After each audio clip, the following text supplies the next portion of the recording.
Okay guys, so video lang tayo, kaka-open ko lang nito. Mag-harvest kasi ako, so kukunin ko na yan, lahat na yan, isang plate na yan, ilalagay natin dito. So ito, wala namang nutrient solution to, kasi for harvest na talaga natin sila. So yan. Kunin ko lang. So ito yung may iron kasi to, Kiss solution na may iron. So titingnan natin kung gaano ba talaga kaganda yung ugat ng pag may iron. Yan. So, sasabihin ko, based on sa nakikita ko ngayon, maganda naman talaga siya. Ayun, puti, oh.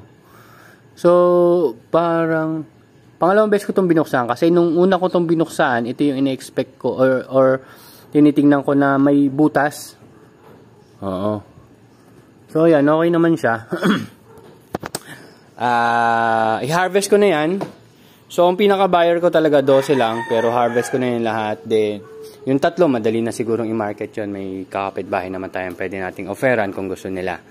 And in terms of size, titingnan ko na rin yan mamaya, isa-isa.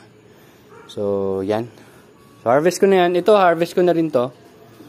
Yan. Tingin tayo. Kung medyo may magaan-gaan dyan, palitan natin ito. Itong dalawa, maganda. Ito kasi maliit eh. So, ito, Nutri-Hydro. So, medyo hindi naging maganda yung result in terms of weight sa Nutri-Hydro ko. So, anyway, ibang, ano naman yon, ibang video na lang yon kung magko-concentrate tayo doon. Kasi gagawa pa tayo ng further experiment para dyan. Para naman fair.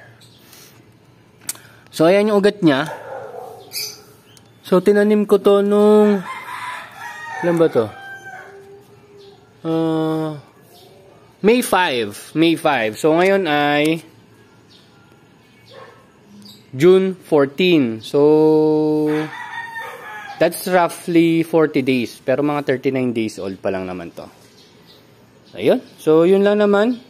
Makita nyo lang or pakita ko na sabihin ko na sa next video kung ano man yung naging average weight natin na nakuha natin dito sa batch na to. Pero I would say napakaganda na niya ng result. So, siguro may dalawa lang na hindi masyadong malaki. Ito tsaka yun. Ito kasi pinalitan natin yan eh. Nandun yung original yan eh. Kasi maliit yung tubo nung nakaraan. So, pinalitan pa natin yan. After mga 3 weeks yata or 1 month. 1 month pa. Basta ganun. Ay, nabali ko pala.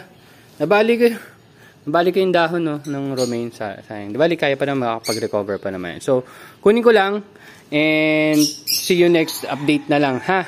Bye-bye.